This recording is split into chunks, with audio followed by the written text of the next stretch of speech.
My name's Bob Darrell, and I am an alcoholic. I'll tell you, I've been gone to some great lengths to get to a meeting, but never like this.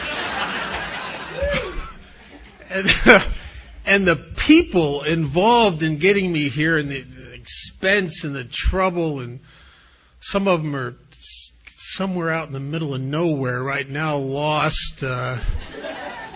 All for a guy who has been convinced lately nobody even cares about him.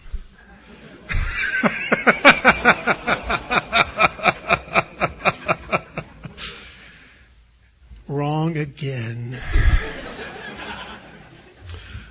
I'd like to welcome anybody that's new. I'm not here to tell you about my trip up here. I'm here to talk about the disease of alcoholism and the recovery from it.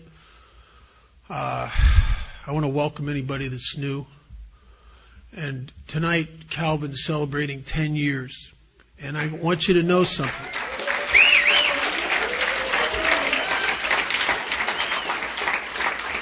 No matter how self-centered you are, no matter how sick you are, no matter how hopeless you feel, seeing him stay sober for 10 years must surely give you hope.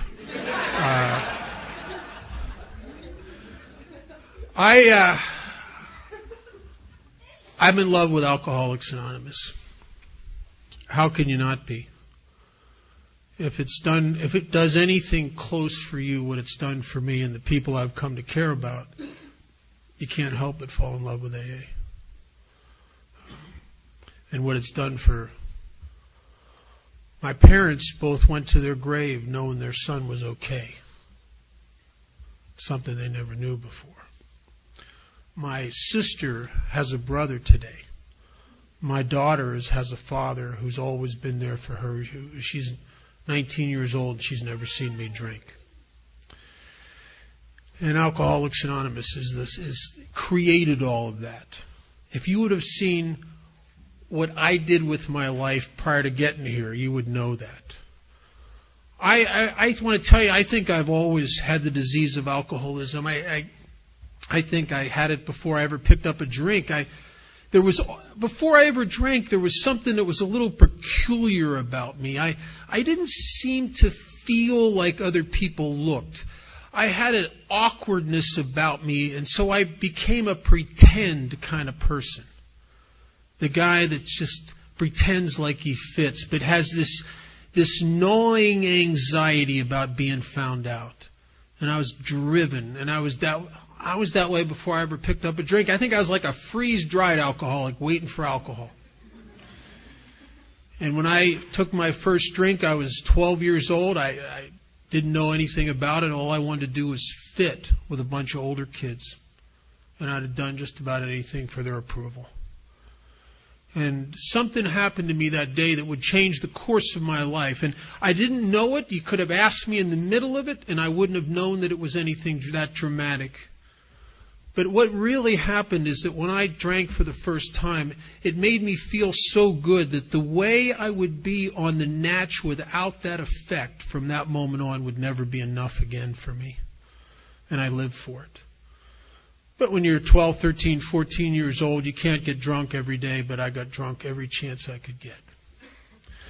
I'm 15 years old, almost 16, and I'm standing before a juvenile court judge for the third time. And I'm standing before this judge basically because there's something wrong with me that I don't understand. But every time I go out with my friends to party and we start to drink, I have an inability to shut it down when you're supposed to. I always go too far. I always take it to the wall. I always get whacked. And some of the guys I partied with, they like to party a lot, but they'd go right to the edge and stop. There ain't no stopping for me. Because once I start, I can't stop. I don't know that I have this disease called alcoholism. I don't know that I have an allergic reaction that defines alcoholism. That in this allergic reaction is when I drink alcohol, I break out in this phenomenon of craving. And what that really is that as the buzz, as the glow starts to hit me in my wiring, which is 100% alcoholic, comes a yearning and a craving for more of that feeling, more of that effect. And I can't get enough. I have never once, I just had on the way to the airport this morning, this new guy I'm starting to work with, we were talking about the doctor's opinion, and I asked him, I said, was there ever one moment in your whole drinking history where you'd been drinking for a half hour or so and you're starting to get lit up? Were you ever actually sat there and honestly thought to yourself, I don't think I want any more. This is just right. And he looked at me like, no. I said, only alcoholics are like that. Normal people they can drink enough. They can drink to the point where, that's enough now.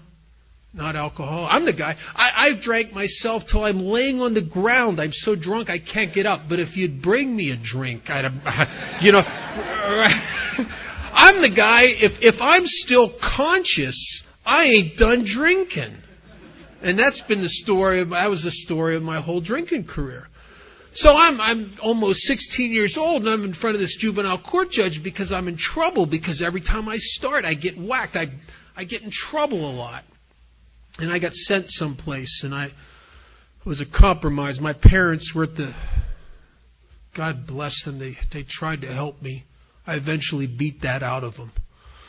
And they would try to keep me from being locked up at this really bad place, and there was a compromise, and I had to go live in a different place. And I'm not at this place that I'm sent to more than a week, I don't even think. I'm not there very long. And an older kid's there, and he comes up to me, and we start talking, and I'm telling him about how the trouble I got in and everything that happened to me. And he said to me, oh, you like to party, don't you? I said, yeah, I do. Yeah, I do. He says, but you drink that liquor, that'd make you stupid. I said, I don't know, man. I like that liquor. I like the time I was drinking 151 rum was my favorite at the time. He says, what if I told you that I could give you something that'd make you feel about as good as that, maybe even better? Can't smell it on your breath, will not make you slur your words. You will not stagger, and you keep a whole week's supply in your shirt pocket when you're high. Most people won't even know it. What would you say to that? Sign me up. And he introduced me to drugs. And I am an alcoholic, and I got to tell you something. Alcoholics should not do drugs. We are pigs. And I did drugs alcoholically. I mean, everything I picked up, I just took it to the wall and burnt my life down with it. Every single thing I ever picked up.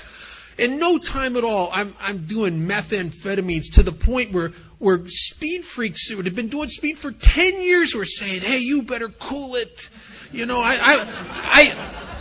I'm the guy that if you left me alone in your car to go in to get a pack of cigarettes, by the time you've come out, I've taken your radio apart looking for microphones from the FBI. I mean, I've like whacked myself with this stuff. It got to a point where I couldn't even put two sentences together. It would be, wow, look at that tree in the sky. Where's the bicycle?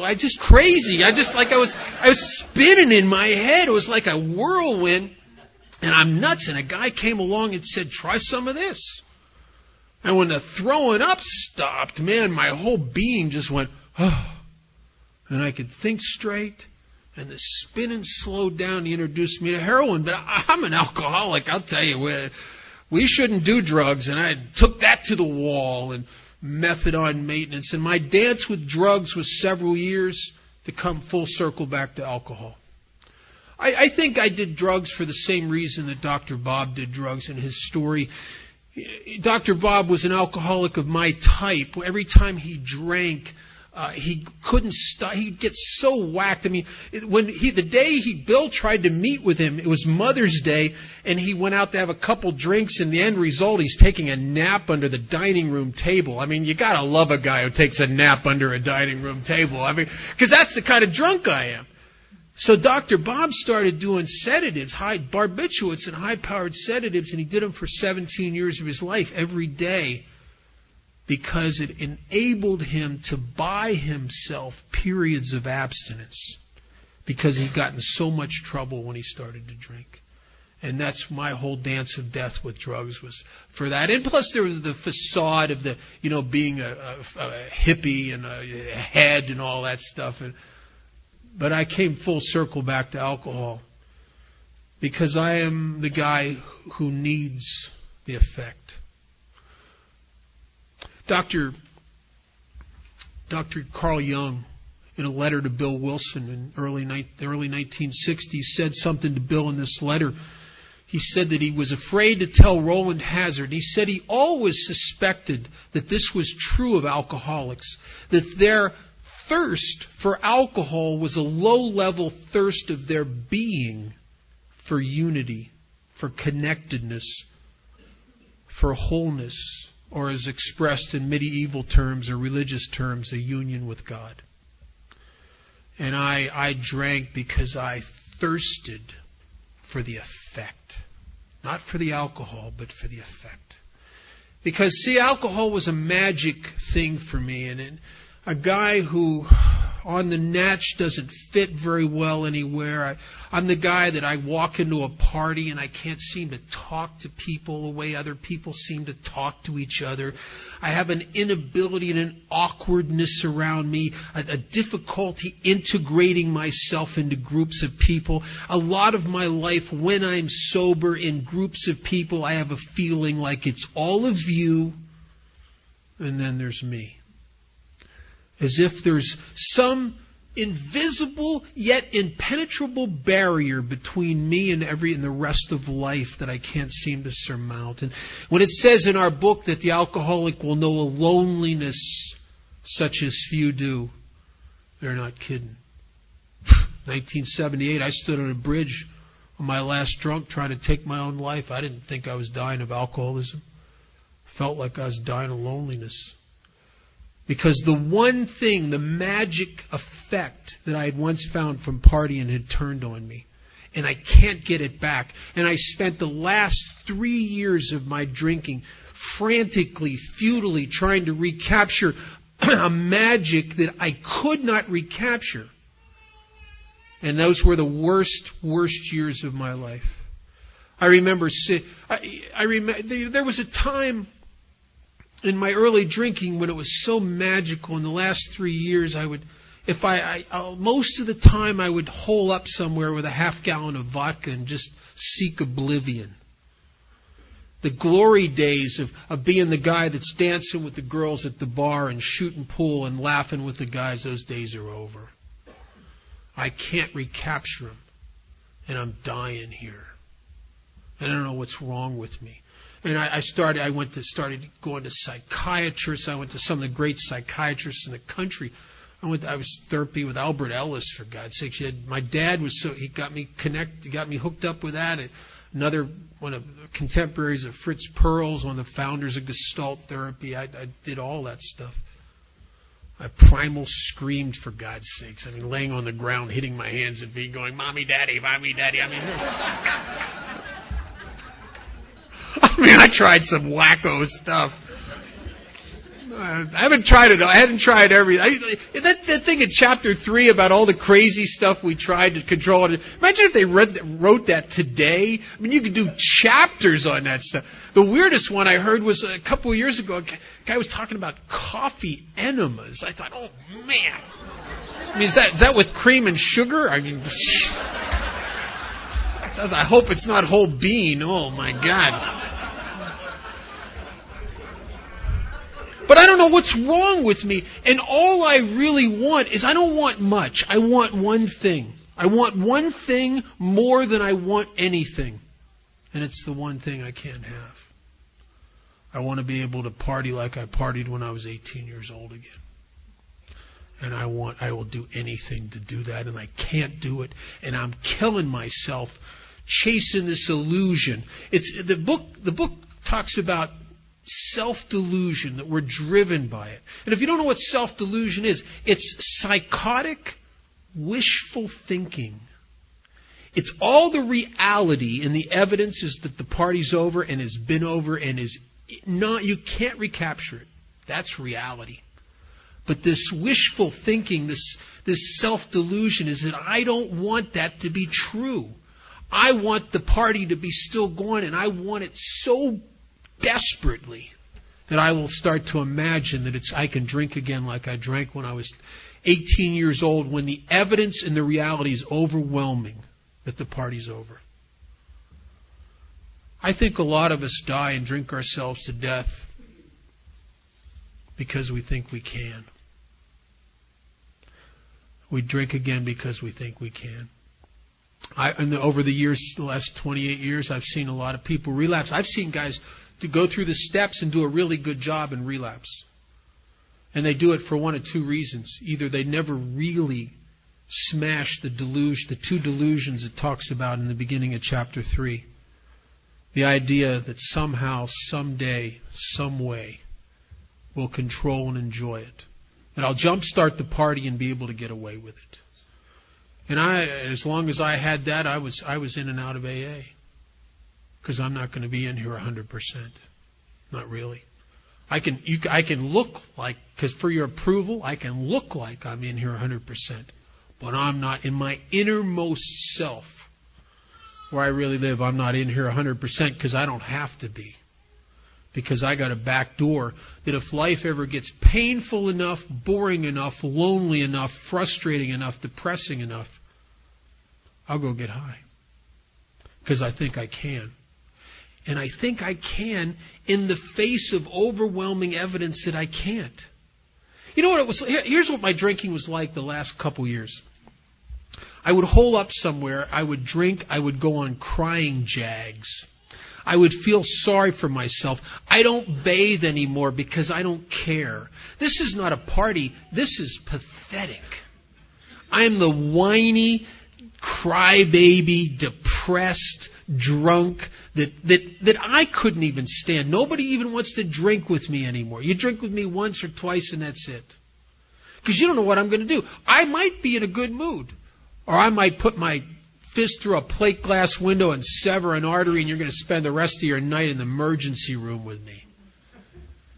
Or I might just start whining about my father and mother and how much I hurt them. Or you don't know what I'm going to do, right? But it ain't good. I'm a party buster, man. It's pathetic. That's why I like to just hole up somewhere and get as out of it as I can. Just trying to blot it all out. In 1978, I was sober quite a while. And I was sober quite a while because a judge had sentenced me to 2 years in a state penitentiary and cut me a break and told me if I went into this place to live, it's called the Ark House on the north side of Pittsburgh, and if I could stay in there a year and get good UAs and good PO report and make the restitution, that I wouldn't have to do the 2 years. So I'm in there and I'm toughing it out. And I'm not drinking day in and day out and week in and week out. And I ain't taking no medications because I've done all that. And I know it always eventually sets me off to go back to drinking. I ain't even smoking any pot because I've tried that too. And that always brought me back to drinking. I've tried it all. And I'm just not drinking. And it's bleak. And I don't understand something that makes this a deadly disease. If you're a real alcoholic, and I'm not talking about a problem drinker. If you're a real alcoholic, your alcoholism really starts where the bottle and the bag ends. It's in abstinence that a guy like me suffers from depression, feelings of restlessness, irritability, chronic malcontent. Nothing really satisfies me. Whatever I can bring into my life, the shine of it wears off so quickly. And it's as if there's some huge vacancy right in the center of who I am.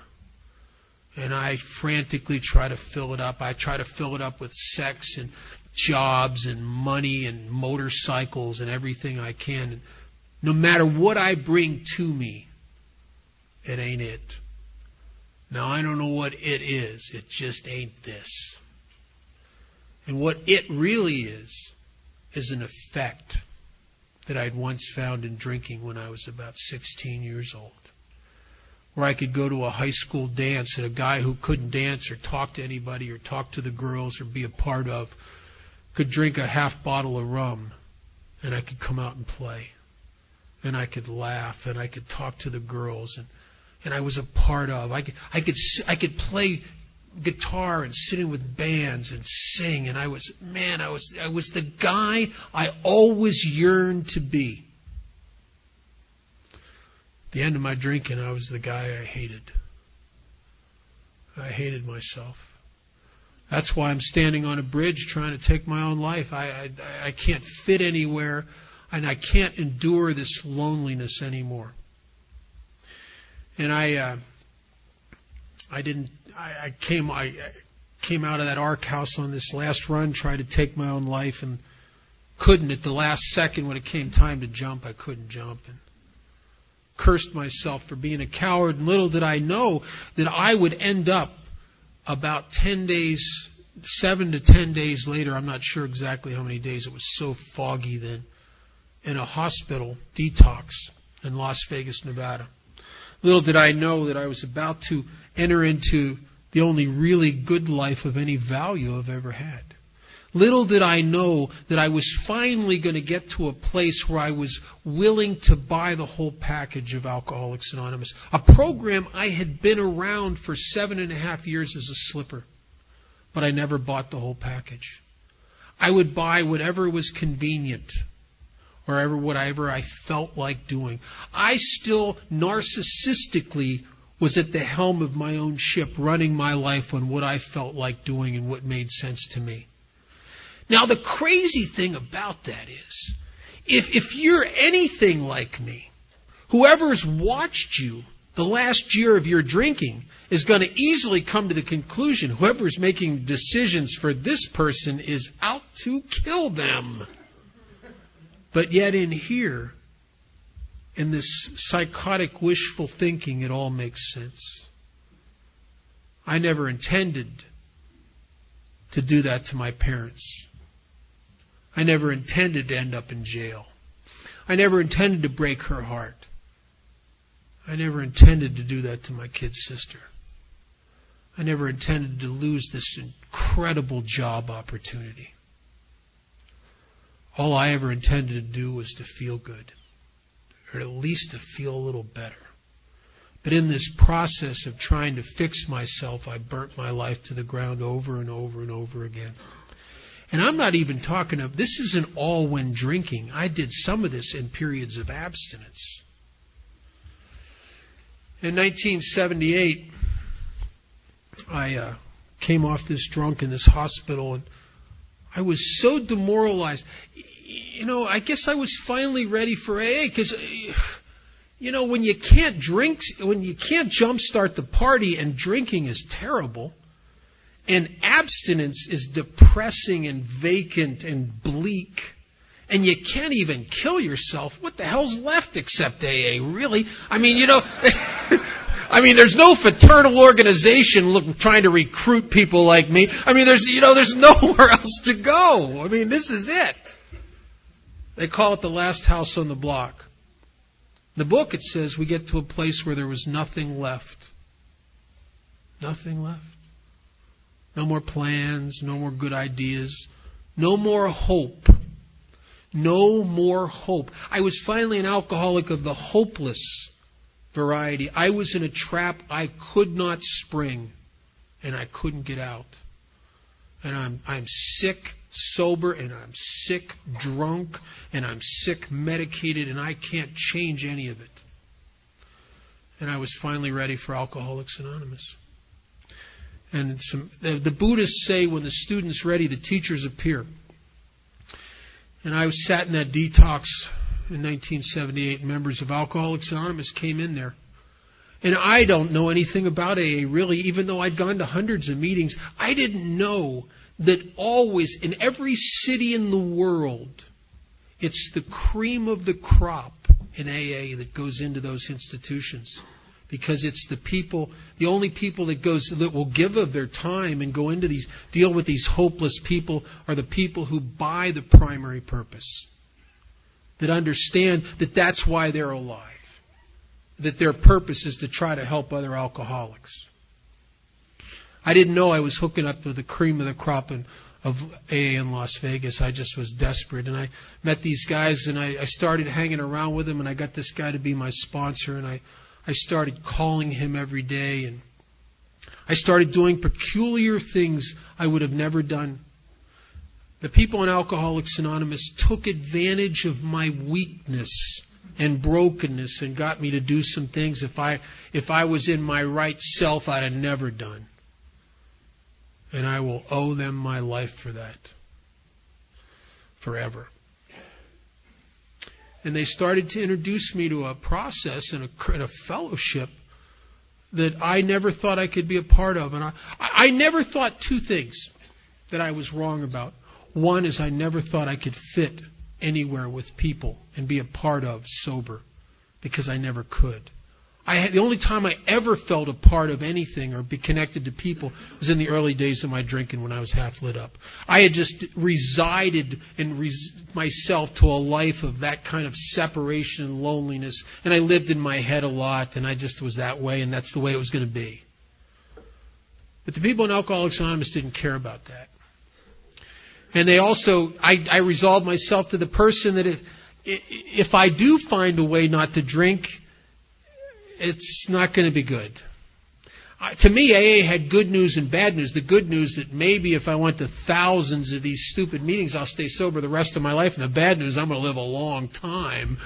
Because I can't imagine life like this, because I feel like I'm doing time. Abstinence feels like I'm doing time. I feel like a mule in a hailstorm. I just hunker down and take it until I can't take it no more.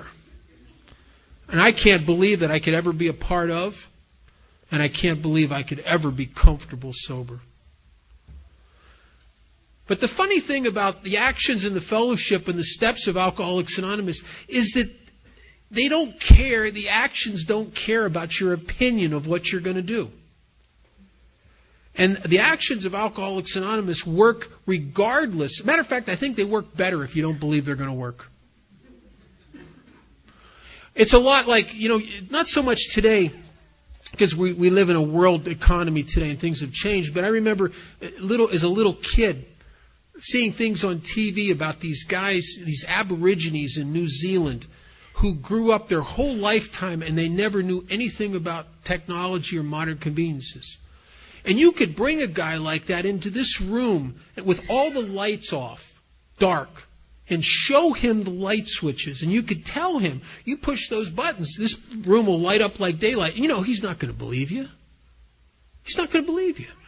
And something, it doesn't matter whether he believes you or not, because if he pushes the buttons, the same thing's going to happen for the guy who believes it's going to work.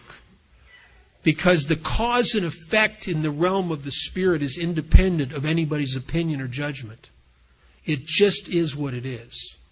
Alcoholics Anonymous is not some kind of ethereal, mystic thing. It's like spiritual physics.